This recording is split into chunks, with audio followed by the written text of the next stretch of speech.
నమస్తే welcome to our channel ఏపీలో 3 MLC స్థానాలకు పోలింగ్ జరుగుతున్న విషయం తెలిసిందే 2 గ్రాడ్యుయేట్ స్థానాలతో పాటు ఒక టీచర్ ఎమ్మెల్సీ స్థానానికి ఎన్నిక జరుగుతోంది కృష్ణా గుంటూరు ఉమ్మడి గోదావరి జిల్లాల గ్రాడ్యుయేట్ ఎమ్మెల్సీతో పాటు ఉత్తరాంధ్ర టీచర్ ఎమ్మెల్సీ స్థానానికి పోలింగ్ జరుగుతోంది అయితే ఏపీలో ఈ ఎమ్మెల్సీ ఎన్నికలపై పల్స్ టుడే సర్వే సంస్థ సంచలన సర్వేను రిలీజ్ చేసింది కృష్ణా గుంటూరు గ్రాడ్యుయేట్ ఎమ్మెల్సీ స్థానానికి 30 మంది బరిలో ఉండగా ప్రధానంగా ఇద్దరు అభ్యర్థుల మధ్య పోటీ నెలకొంది ఇక టీడీపీ అభ్యర్థి ఆలపాటి రాజా పీడీఎఫ్ అభ్యర్థి కేఎస్ లక్ష్మణరావు మధ్య హోరాహోరీ నడుస్తోంది అయితే కేఎస్ లక్ష్మణరావు తీవ్రమైన పోటీ ఇస్తున్నప్పటికీ ఆయన రెండో స్థానానికి పరిమితమవుతారని పల్స్ టుడే అంచనా వేసింది కూటమి అభ్యర్థి ఆలపాటి రాజా విజయం సాధిస్తారని సర్వే ఫలితాలు వెల్లడించింది ఇక ఉభయ గోదావరి జిల్లాలోనూ గ్రాడ్యుయేట్ ఎమ్మెల్సీ స్థానానికి 35 మంది బరిలో ఉన్నప్పటికీ ప్రధాన పోటీ ఇద్దరి మధ్య నెలకొంది కూటమి అభ్యర్థి పేరాబత్తుల రాజశేఖర్ పీడీఎఫ్ అభ్యర్థి దిడ్ల వీరరాఘవులు నువ్వా నేనా అన్నట్టుగా తలపడుతున్నారు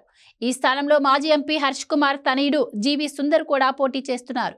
నిరుద్యోగులు ఉద్యోగుల్లో కూటమి ప్రభుత్వంపై కొంత అసంతృప్తి ఉన్నప్పటికీ పేరాబత్తుల రాజశేఖర్ విజయం సాధించబోతున్నారని పల్స్ టుడే సర్వే అంచనా వేసింది ఇక ఉత్తరాంధ్ర టీచర్ ఎమ్మెల్సీ స్థానానికి 10 మంది పోటీ చేస్తున్నారు అయితే ముగ్గురు మధ్య మాత్రమే పోటీ నెలకొంది ఇక్కడ ఏపీటీఎఫ్ అభ్యర్థి పాకలపాటి రఘువర్మను కూటమి ప్రభుత్వం బలపరచగా మాజీ ఎమ్మెల్సీ గాదె శ్రీనివాసుల నాయుడు పీడీఎఫ్ అభ్యర్థి కోరెడ్ల విజయగౌరి హోరాహోరీగా తలపడుతున్నారు అయితే త్రిముఖ పోరులో కూటమి బలపరిచిన ఏపీటీఎఫ్ అభ్యర్థి పాకలపాటి రఘువర్మ విజయఢంకా మోగిస్తారని పల్స్ టుడే అంచనా వేసింది ఇక తెలంగాణలో కూడా ఎమ్మెల్సీ స్థానాలకు ఎన్నిక జరుగుతున్నాయి 2 టీచర్ స్థానాలతో పాటు ఒక గ్రాడ్యుయేట్ స్థానానికి ఎన్నిక జరుగుతోంది అయితే ఇక్కడ 2 స్థానాల్లో ఇండిపెండెంట్లు విజయం సాధిస్తుండగా ఆదిలాబాద్ కరీంనగర్ మెదక్ నిజామాబాద్ టీచర్ స్థానంలో బీజేపీ అభ్యర్థి మల్కా కొమరయ్య విజయం సాధిస్తారని పల్స్ టుడే అంచనా వేసింది